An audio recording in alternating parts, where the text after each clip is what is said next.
Cultural. Instituto de Línguas Millennium. Livraria Próton. Faculdade Trilógica Kepp Pacheco.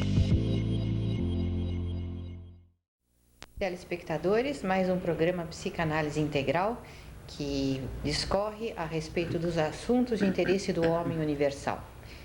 Dr. Kepp, o senhor trouxe que assunto para os nossos telespectadores essa noite? Eu gostaria hoje de explicar aos telespectadores uma questão sobre a psicopatologia do Freud, porque o Freud é muito famoso no mundo todo e até usa uma expressão dizendo: Freud sabe, Freud explica. Então gostaria de dar umas ideias sobre o que esse homem fez na humanidade, para que os telespectadores notem que o trabalho dele foi algo fantástico, que a humanidade pode ser caracterizada antes e depois do Freud. Então, o que esse homem que nasceu no Império Austro-Húngaro, onde antes era Tchecoslováquia, agora é Áustria, o que esse homem de origem judaico assim, austríaca, ele fez? Então, até Freud, tudo o que se pensava, tudo o que se falava, então era considerado certo. Até Freud, o pensamento de um filósofo, de um indivíduo na sociedade, era levado em consideração porque achavam que aquilo era que explicava a sociedade. De repente chega esse médico, do Império Austro-Húngaro e descobre que tudo aquilo que o ser humano pensa, sente, tudo aquilo que o ser humano faz, o 90% é de origem assim inconsciente. Então foi, vejam bem, uma revolução total na história da civilização. Quer dizer, até Freud se levava em consideração o que o indivíduo falava, o que o indivíduo dizia do pensamento dele, o que ele falava das emoções e o que ele fazia na prática. Depois do Freud, então foi considerado que o ser humano, veja bem, essa é a diferença fundamental. Até Freud, tudo era consciente. Quando Freud veio, ele mostrou que 90%, quer dizer, quase tudo, o que o indivíduo pensa, o que o indivíduo sente, o que o indivíduo faz, ele não tem ideia do que está acontecendo, ele não tem ideia do que ele está fazendo, do que ele está sentindo. Então eu posso dar um exemplo mostrando esse livro, olha aqui, que a vida psíquica, como Freud mostrou, seria mais ou menos como está nesse livro aqui. Toda essa parte escura seria 90% da conduta da pessoa, do pensamento e dos sentimentos. E a consciência só uma parte minúscula. Ou então gostaria de mostrar um outro esquema, não sei se a câmera vai pegar bem, que é um triângulo. Então o ser humano seria assim, toda essa parte inconsciente, essa parte inferior. E a parte consciente, a parte superior, que é muito pequena. Então o que aconteceu foi isso. Depois que o Freud fez essas descobertas do inconsciente, então a sociedade teria que rever todas as ideias que tinha a respeito da civilização e do homem, porque se o telespectador notar, mudou tudo. Então, o que aconteceu em seguida foi que o Freud, ele quis ver essa parte que a pessoa censura. Ele diz que essa parte interna, inconsciente, é geralmente o material censurado, que a pessoa tem desejos indecentes. Ele fala assim, desejos ruins. E que isso fica nesse substrato interno que a pessoa quase não tem acesso. Então aí ele construiu, aí começou a ingenuidade dele. Ele, como era do Império Austro-Húngaro, ele era muito puritano. Então ele tinha uma ideia muito ingênua do ser humano. Ele pensava que o ser humano censurava basicamente a vida sexual. Então ele elaborou uma teoria enorme sobre a vida sexual, em que o menino, desde criança, gostaria de conquistar sexualmente a mãe, complexo de Édipo, né? Gostaria de ter a mãe sexualmente para ele. E a menina, complexo de Eletra, gostaria de ter o pai para ele. Então, vendo o pai a meio caminho, então a menina teria ódio, por exemplo, da mãe, e o menino teria ódio do pai, porque o objeto sexual dos dois seriam os pais dele. E isso se chamou complexo de Édipo. E depois tinha também outras ideias, por exemplo, que a mulher tinha inveja do pênis do homem. Que é uma ideia assim infantil, né? A mulher está contente com a sexualidade dela. Então que o homem também teria um outro problema, o complexo de castração, que ele teria medo que cortassem a sexualidade dele através de sovas que ele levasse. Então seria assim o complexo de castração. E o Freud baseou todas as teorias do inconsciente nessa questão sexual, como se as crianças pequenas tivessem interessada por sexo, como até a própria vida oral, né? A criança mamar a boca tivesse relação com isso, o próprio dinheiro. Então foi uma teoria que muitos chamavam de pansexualismo, que atualmente já não é levada tanto em consideração, porque se comprova cada vez mais falha. Porque senão, com a liberação atual, porque nós sabemos que a Revolução Francesa, por exemplo, foi feita para essa libertação, né, sexual. Então, se os senhores conhecem aquelas notas francesas, vão ver que tem uma mulher desnuda na nota, como se a Revolução Francesa levasse à libertação da vida sexual e com isso a sociedade entrasse em paz, entrasse assim no equilíbrio. Então vejam que até mesmo na história da civilização existe essa ideia.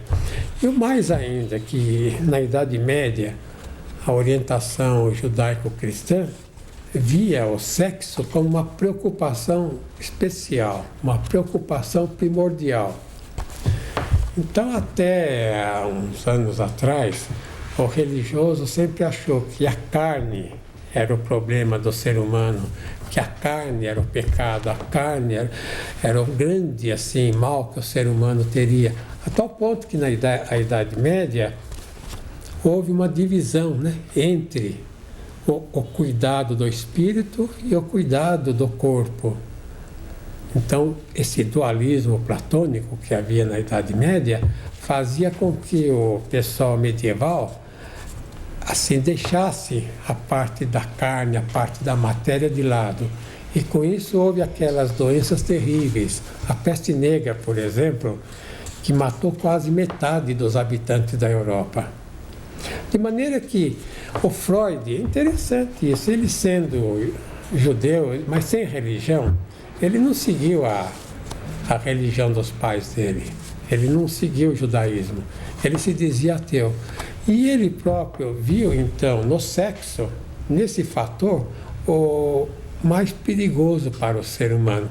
Então ele achava que se o ser humano percebesse tudo isso que eu citei, né, todos esses complexos que eram sexuais, que o ser humano seria são.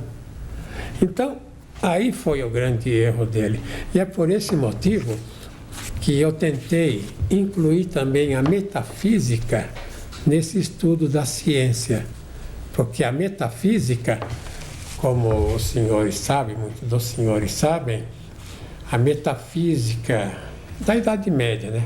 a metafísica que seguiram Platão, que seguiram Aristóteles, Sócrates, Parmênides. A metafísica fez uma junção, uma união entre a razão, entre o pensamento e a teologia, que os pensadores chamam de teodiceia. Então, na Idade Média, houve uma influência muito grande do modo de pensar desses pensadores na sociedade. E depois veio a ciência no século XIII, baseada, aliás, em Aristóteles. E a ciência seguiu um rumo totalmente isolado, um outro rumo. E dessa maneira a ciência se desligou da filosofia e da teologia, colocando o mundo em perigo. Olha, Cláudio, eu tenho a dizer o seguinte, que o cientista atual é muito mais perigoso, se tornou muito mais perigoso do que o fanático religioso da Idade Média, que punha tanta gente nas fogueiras, né? Dr. Kepp, hoje em dia esses inventos pseudocientíficos matam muito maior quantidade de gente do que as fogueiras na Idade Média. Inclusive estão colocando todo o planeta, né, em situação de catástrofe. Então, no próximo segmento, continuaremos falando sobre isso.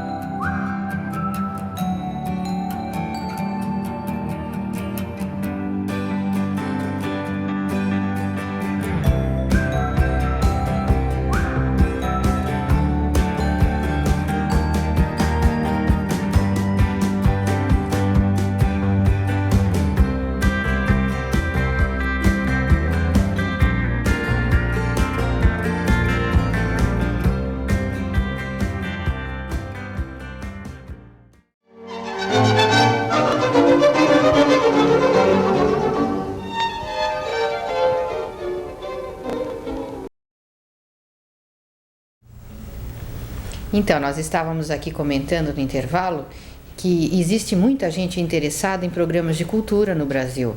E é por esse motivo que nós estamos nos esforçando para levar o que existe de melhor dentro das nossas possibilidades para o povo brasileiro se satisfazer essa sede de cultura e de ciência, né, dentro da programação das televisões brasileiras. Dr. Kepp, eu queria lembrar ao senhor essa questão que o senhor levantou sobre a metafísica que o senhor introduziu na ciência analítica, e que o senhor trouxe, então, conceitos ligados até à teodiceia. E o senhor costuma se referir à problemática da neurose como uma negação ao ser, porque sabe-se que a metafísica tem como objetivo o estudo do ser. E essa questão do bem e do mal no interior do ser humano que o senhor traz. Então, como é que o senhor vê a neurose? Se ela não é ligada ao sexo, se ela não, ou necessariamente não tem essa ligação principal, não é? Seria mais um sintoma no campo sexual. E as causas estariam em outro campo. Por exemplo, o sexo é um fator particular, não é um fator geral, como o Freud quis colocar. Algo assim da libido que tomasse conta de toda a estrutura, como atualmente muitos pensam que o ser humano tem que viver em torno da economia, do econômico, do dinheiro. Não é assim. O ser humano, em primeiro lugar, é um ser. É o ser humano. Ele é um ser.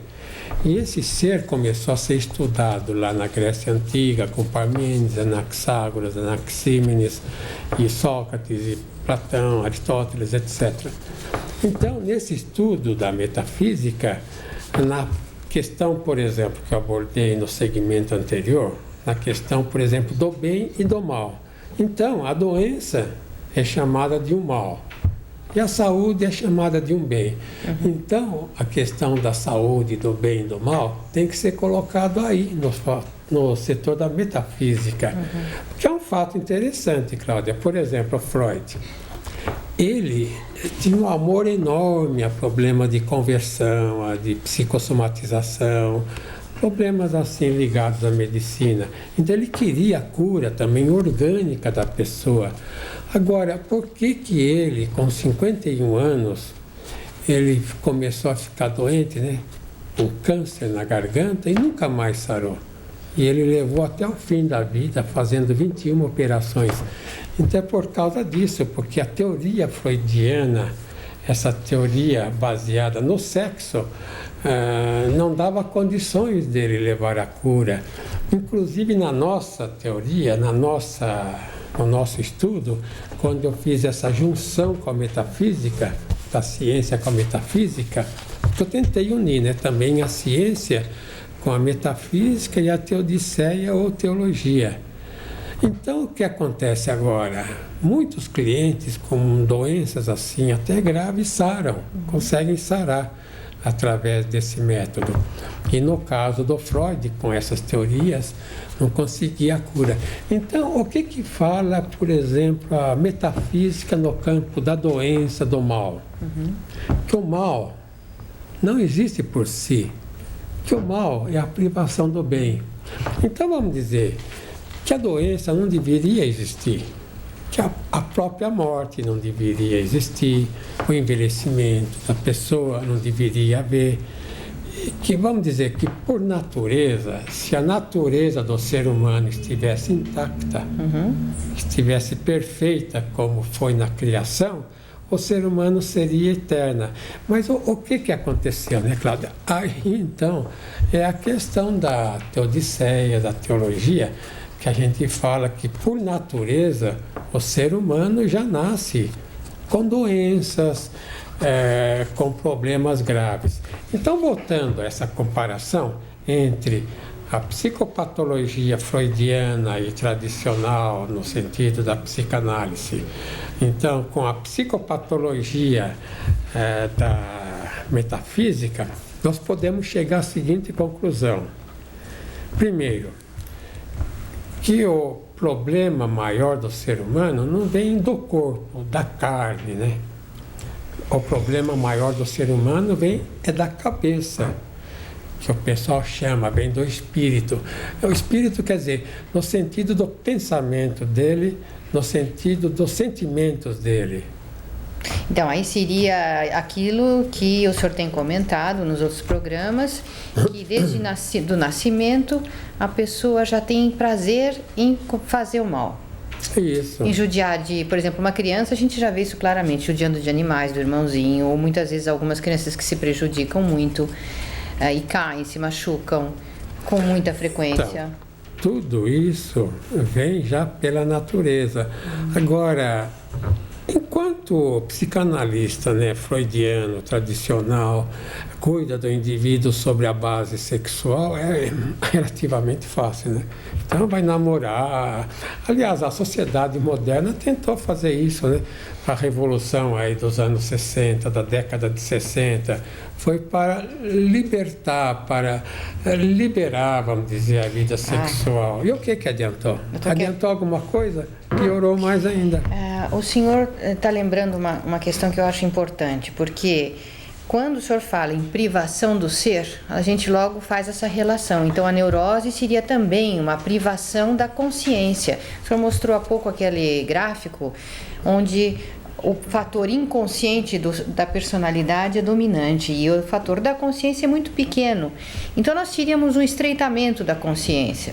Agora, o que é feito, o que é possível a psicanálise fazer para que haja um alargamento da consciência? Porque muita coisa foi vista nesses anos de liberação que o senhor mencionou, na época do início do LSD, das drogas, que havia essa ideia de que as drogas poderiam provocar um alargamento da consciência. Agora, o problema maior... E a gente sabe que é o contrário. Do psicanalista, o problema fundamental, ele recebe o cliente, né? Então, o cliente vem aqui, ele quer melhorar, ele quer evoluir, ele quer sarar, ele quer ser bacana, etc, etc. Bom, tem toda razão, toda pessoa quer ser assim mesmo. Agora, como é que vai mostrar para esse cliente que paga o analista, como é que o analista vai dizer para ele, vamos dizer numa linguagem assim meio vulgar, que ele é uma pestinha? Compreende? Aí esse que é o problema principal. É claro que o indivíduo vai fazer análise, a gente vai dizer, olha, você é um paranoiquinho aí que vive atacando todo mundo, no caso contrário, um depressivo aí que estraga a sua vida, que é teimoso, sabe? A pessoa baixinha, assim, gorda, forte, é muito teimoso, não ouve ninguém, só ouve as ideias dele. Então eu estou querendo dizer o seguinte, que o problema fundamental do ser humano vem, vamos dizer, dessa parte que chama espiritual, ou melhor, da psicológica, ligado, por exemplo, à arrogância dele, que os antigos lá, pensadores e psiquiatras alemães, principalmente o Kraepelin, o Kohler, Keller, então eles estavam encaminhando a psiquiatria nesse rumo, compreende? Mas era um rumo mais das psicoses, e que eles tratavam mais com medicamentos. Por exemplo, Cláudia, falando agora em medicamentos, por que a medicina não cura? A medicina que funciona, a medicina preventiva, essa consegue bons resultados porque leva o indivíduo a impedir que ele fique doente. Mas a medicina, em geral, através de operações, só passa de uma sintomatologia para outra. Por exemplo, o indivíduo bebe. Se ele para de beber, ele entra numa esquizofrenia.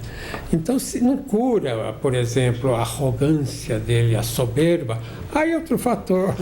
Sabe, antes que você fale alguma coisa... Não, eu quero concluir esse pensamento que o senhor está dizendo. Eu perguntei como fazer para largar a consciência da pessoa, se a psicanálise serve para isso. O senhor disse, então, que o difícil é mostrar a patologia para a pessoa, arrogância, inveja, inversão, o gosto em fazer o mal. Então, essa é a dificuldade que o ser humano tem a largar a consciência dele? Quer dizer, ele não alarga mais a consciência porque para ver esse alargamento ele tem que reconhecer todo esse mal. A consciência do ser humano devia fazer com que o inconsciente cedesse e tudo isso, porque o indivíduo, evidentemente, ele não vai esconder o que ele tem de bom. Então ele esconde isso que o Freud chama de pensamentos indecentes, mas não pensamentos indecentes sexuais. Sim. É pensamentos indecentes, por exemplo, querer matar o outro, querer assassinar, querer dar o golpe, não querer trabalhar, etc, etc. Olha, eu conheci uma senhora quando eu tinha uns 9 anos, uma senhora de igreja. Ela disse um dia para mim que aquele santo da igreja católica, Agostinho, ele contou uma vez que se ele não se segurasse, ele podia ser um malfeitor, um ladrão, um facínora, isto, aquilo. Olha, veja como a comparação, né, entre a psicopatologia e a religião tradicional. E que aquele outro pensador, ele era rabino, né, judeu, o Paulo, né, que fez epístolas no cristianismo. Ele dizia assim, eu não faço o bem que eu quero, mas o mal que eu não quero. Isso é da filosofia judaica. Parece que está terminando o nosso tempo, então vamos continuar no próximo segmento. E o pessoal vai querer saber então mais a respeito dessa senhora que quando você tinha 9 anos de idade. Até breve.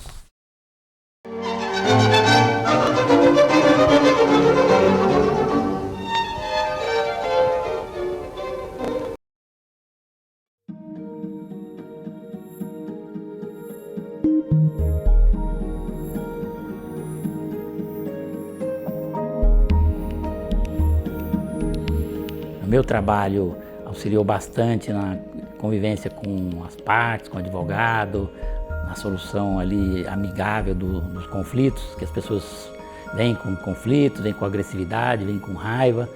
E ali, com esse diálogo, dentro da perspectiva trilógica, eu consegui aprimorar aquilo que já é uma vocação do juiz na justiça do trabalho, que é fazer a conciliação.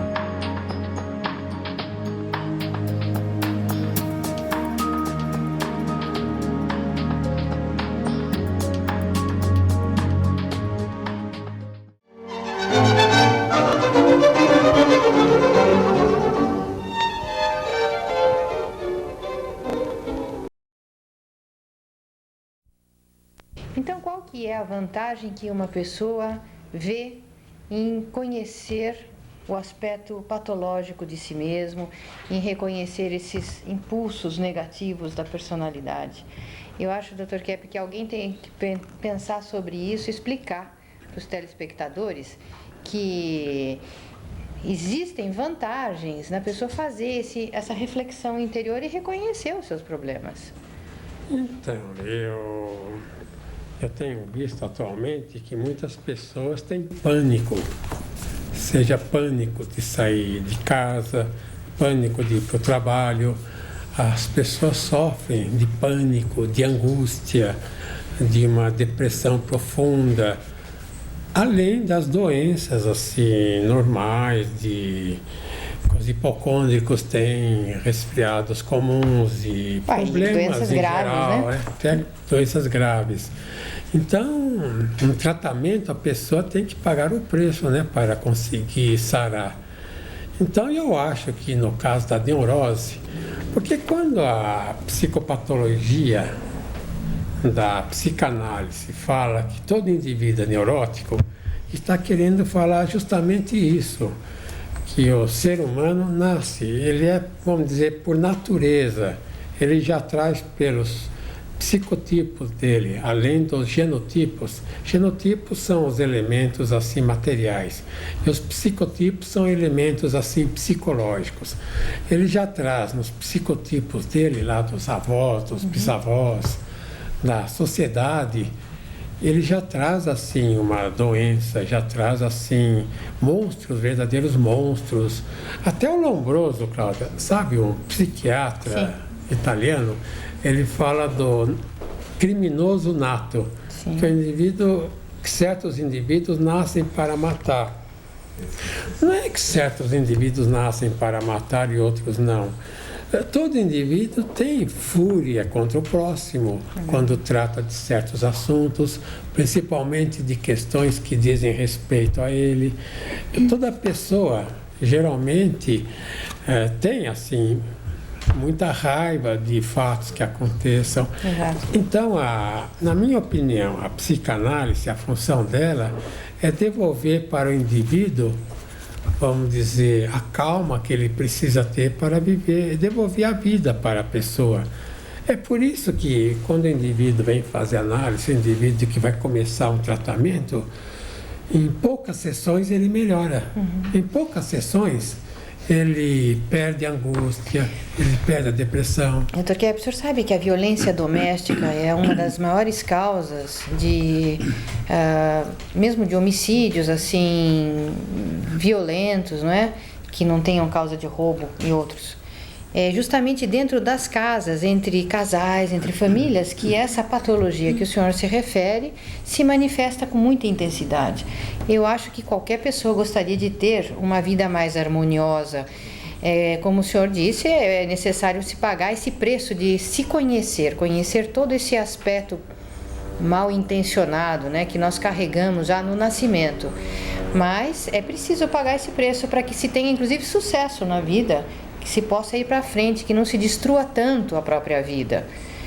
E acredito que mesmo no campo profissional, né, isso é muito importante, até dentro das empresas.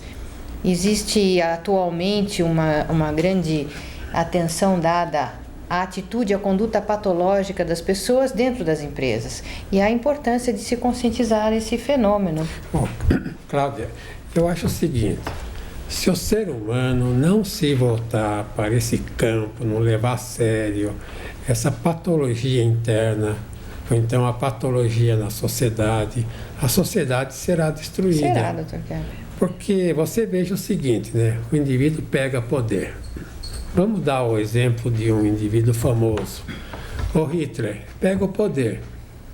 E ele invade nações, ele bombardeia, ele mata povos, ele persegue. E da onde que ele tem esse poder que todos têm que segui-lo? Compreende? Sim. Então o indivíduo pega o poder e começa a fazer um desatino depois do outro, prejudicando. E ninguém segura. Por quê? Então a sociedade tem que perceber que o ser humano é um ser humano doente e que quando ele começa a manifestar atitudes doentias, tem que brecar. Eu conheci aqui um senhor, né, no interior, ele é prefeito de uma cidade. Então ele conta o seguinte para mim. Ele falou que antes da eleição, tudo que a pessoa disser, ele diz sim, sim, sim, vou fazer, sim, sim, sim, sim. Mas ele sabe que ele não vai fazer nada. Mas ele precisa agir assim para ser eleito. E depois que ele é eleito, ele foi eleito, então a pessoa vai lá e diz, olha, e aquela promessa, mas aquela... Não, não, vamos fazer, vamos fazer. Eu falei, mas mesmo assim o senhor diz que vai fazer, por quê?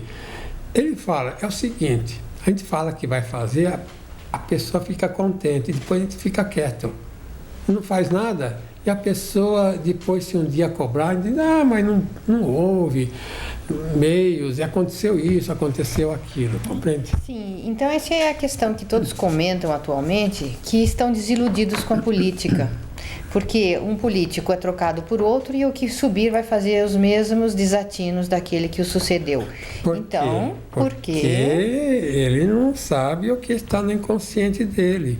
Se tu puser este para fora e puser outro no lugar, ele pode até fazer coisa pior. Exatamente. Compreende? Então, até o Bion, é um famoso psicanalista inglês, ele dizia, todo político deveria fazer análise. Sem dúvida. Mas não análise freudiana, lá saber questões sexuais.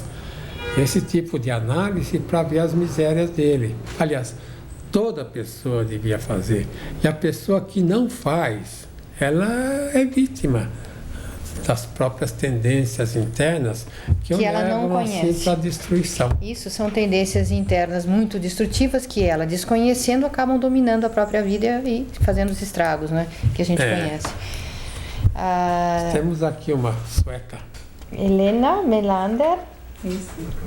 Helena foi radialista na Suécia, não é, Helena? E está trabalhando agora aqui no Brasil, na Escola Millennium. A causa desse pânico não é uma coisa consciente. Sim. Tem muitas pessoas e eles falam, mas não em público. Uhum. É porque eles não sabem por que eu tenho esse medo. Uhum. Mas é muito uma questão da pessoa não quer ver os erros dela. Sim. Ela não aguenta perceber que ela pode fazer erros, que ela não é perfeita.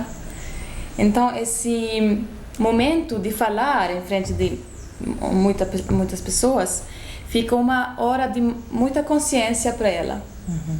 Que ela não Helena, quer. não tem a questão, por exemplo, de falar assim é dar afeto, né? Também, não tem essa questão. também. Falar em público, fazer uma palestra, por exemplo, dar uma sugestão numa reunião, é um ato de afeto. A pessoa dá alguma coisa para alguém. Inconscientemente, ela talvez não quer dar esse afeto. Sim. Então, ela rejeita essa oportunidade que ela tem de dar alguma coisa com esse pânico que ela E o que tem. vocês lá no curso falam para a pessoa, para tirar a pessoa da inibição, para a pessoa conseguir falar? Primeiro, é a questão de se calmar um pouco em frente da consciência, do próprio erro, por exemplo. Não fica tanto com raiva, irritada, cada vez que a pessoa faz um erro. Perceber... Mostrar os efeitos dela, né? É mais ou menos isso. Quer dizer, mostrar a psicopatologia, esses fatores que estão atuando na personalidade dela, na vida profissional, mas que ela não conhece, que ela não tem conhecimento, portanto, então não pode ter domínio sobre isso. Então, eu acredito, Dr. Kepp, que como o senhor disse, se essa noção da psicopatologia aplicada na vida individual e na vida social for conscientizada, então a civilização vai ter uma explosão de progresso, brevemente. Eu acho que sem essa conscientização, a humanidade não vai durar muito tempo, não. E o Brasil está caminhando para uma situação cada vez mais difícil, né? E então é importante que nós tratemos de cuidar das nossas doenças, né? Internas e da sociedade. Até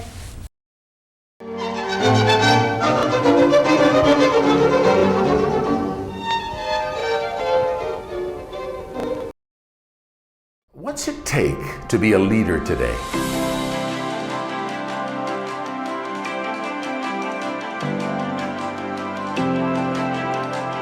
Be a positive leader with ethical values, a leader the world needs.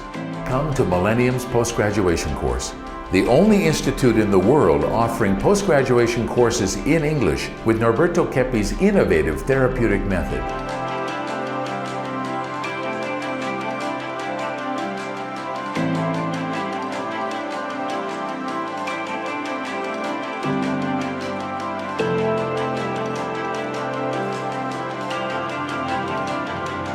Come and talk to us. We have helped thousands of students. I'm sure we can help you.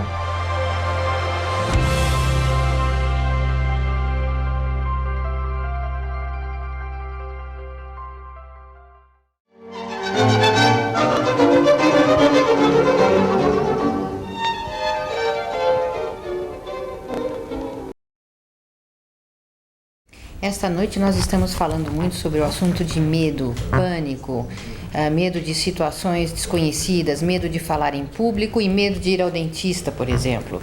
E situações de fobia são, no nosso dia a dia, cada vez mais frequentes e se tornam, assim, elementos de impedimento para um desenvolvimento profissional. Muitas vezes a pessoa vê a carreira dela totalmente destruída por pânicos que ela não sabe distinguir a causa.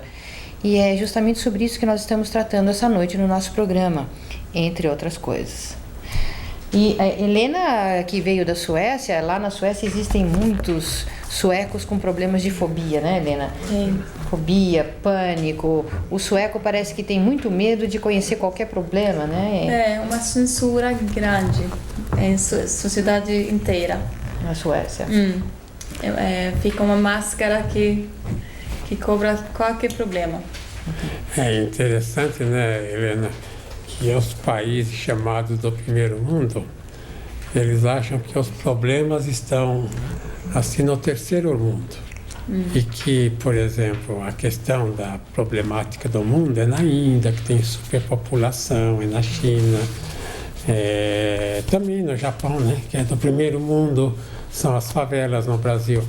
Mas eles nunca olham, por exemplo, coisa terrível que eles fizeram. Uma sociedade lá parece que assim, robotizada, né?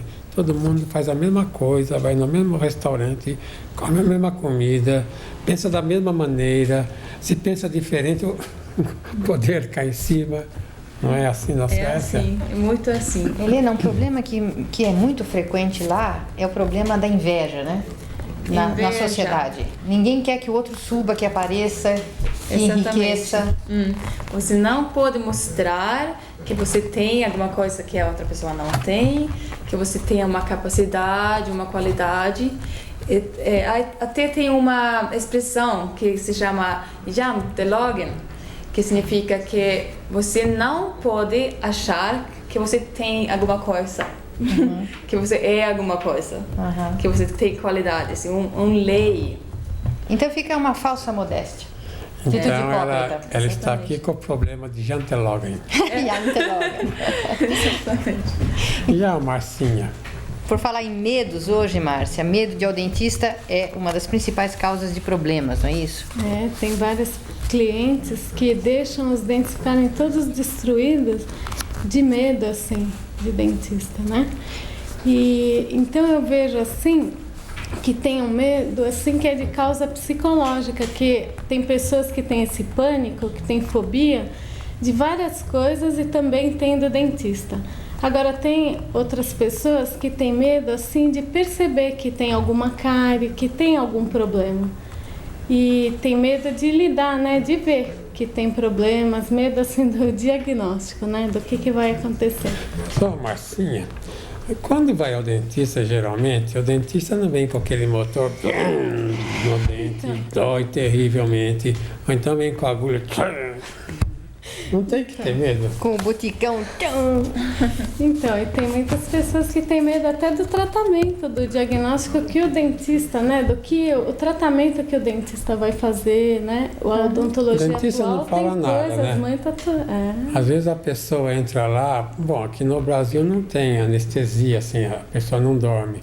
Mas às vezes a pessoa dorme lá na cadeira com anestesia, quando levanta não tem mais dente na boca. Mas aqui tem hipnose, tem clientes que falam que eles sofreram hipnose e quando eles acordaram tinham perdido o dente.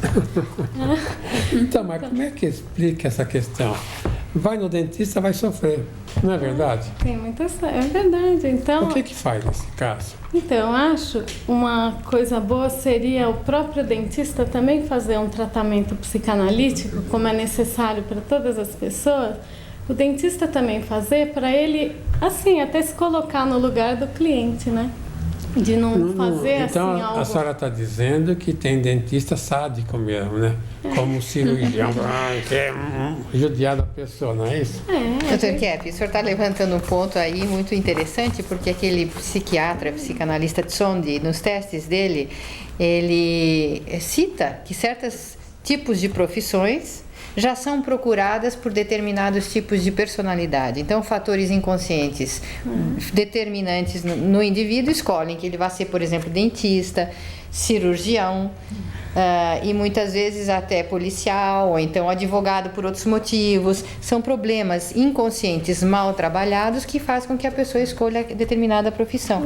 Além do fator da pessoa ir no dentista e não precisar, por exemplo, tratar de um dente e o dentista trata sem necessidade, não acontece isso? Tirar um nervo sem necessidade. Tem vários problemas que é um medo real, né, da pessoa.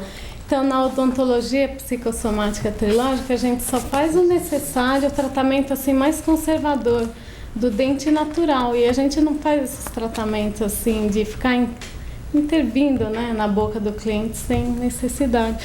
Isso diminui muito o medo. Tem outro fator, Marcinha. A questão, por exemplo, do relaxamento. A pessoa que sente muitas dores é pessoa muito contraída. Pessoa contraída, ela... Dor de cabeça. Dor de cabeça, por exemplo. Se uma pessoa tem dor de cabeça é porque é contraída. Ou a dor de cabeça é de um tumor no cérebro, ou é uma contração dos vasos periféricos na cabeça. Não tem que ter dor de cabeça. Então, no dentista, se o indivíduo tem medo, aí é que sofre. Se ele tem medo, há uma liberação de hormônios na circulação, por exemplo, da acetilcolina, e que é uma substância que faz aumentar a dor.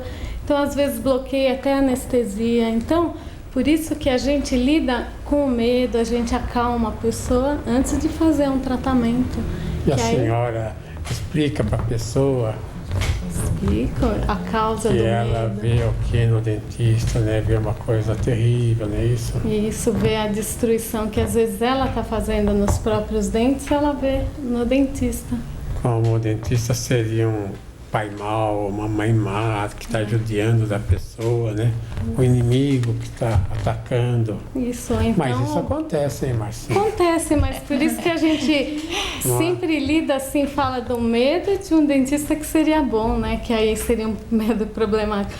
Porque eu já vi pessoas, por exemplo, que têm medo de tirar dentes, de arrancar os dentes. Mas tem que ter mesmo. E as crianças também têm. E eu falo, tá certo de ter medo de tirar o dente, não é para tirar, né? É claro. Agora, será que haveria uma certa relação entre esse medo de cuidar das coisas que estão doendo, no sentido da boca e no sentido psíquico? Porque eu acho que uma pessoa procura um analista quando ela se sente mal, né? Senão não vai procurar um analista. Se tem alguma coisa doendo, uma ansiedade, uma angústia, um problema em casa, um problema afetivo, insônia. Então, quando alguma coisa vai mal. E quanto mais cedo a gente for procurar ver a causa daquele mal, melhor. Então, não adianta tomar sonífero, assim como não adianta, no caso de um dente, tomar uma Novalgina, porque o mal está lá e precisa ser tratado, sob pena da coisa... Viu, Cláudia? Tem essa questão da filosofia de vida, né? O dente deve ser conservado o máximo que o indivíduo puder, né? Não é verdade? Com certeza, natural. Então, essa técnica moderna de transplante e tudo isso é uma técnica econômica, quer dizer, financeira, de ganhar dinheiro, né? Sim, é totalmente econômico e algo que a gente vê que não dá certo, que eu tenho vários clientes que perderam os implantes aí depois perde a parte óssea junto, então é muito prejudicial. Sabe que nos Estados Unidos eu tive vários clientes que foram fazer análise porque fizeram enormes operações na boca e depois ficaram num estado assim de muita ansiedade, porque puseram implantes e puseram até dentaduras e depois não se sentiam bem. É verdade, isso ocorre muito. E na Suécia, como é que é essa questão da odontologia? Dizem que a Suécia é um país tão avançado na ciência, né? Mas a odontologia lá também não é igualzinha a isso? Eu vi agora, quando eu cheguei no Brasil, que tem uma coisa de economia também, interesses econômicos. Porque na Suécia eles estão colocando, em vez de ter esse amálgama, eles tiram a amálgama, falando que é muito, muito perigoso, colocando plástico. Então, quando eu cheguei aqui, eu tinha só um ano de implantes de restauração de amálgama. Plásticos. Eles já quase acabaram. Então, o que prova isso, Helena? Prova que esses grandes malandros da humanidade, essa atitude desonesta na ciência, da onde que vem? Vem lá do chamado primeiro mundo, hein? Então temos que, aqui no terceiro mundo, nos conscientizar o mais rápido possível desses problemas inconscientes internos dos seres humanos, porque o povo do primeiro mundo não é melhor do que isso que foi comentado essa noite, muito pelo contrário, porque eles têm todo o poder para realizar a patologia inconsciente deles, a inveja, a avareza, desejos de posse e de controle. O primeiro mundo é que dilapida o terceiro, né, Cláudia? Então, quanto mais poder tem uma nação, mais perigosa ela se torna. E é importantíssimo que isso seja conscientizado. Se eles resistem tanto a essa consciência, pelo menos que nós nos conscientizemos o mais rápido possível para evitarmos desastres assim irreversíveis. Porque o nosso país acho que está voltando assim numa força vertiginosa a ser uma colônia, né? Isso é muito triste. E eu acho que a gente já está na época, Dr. Kepp, de viver uma civilização mais desenvolvida. Já acabamos o nosso tempo? Já acabou. Então, até a próxima semana. Muito obrigada, telespectadores. Até a próxima, se tudo correr bem.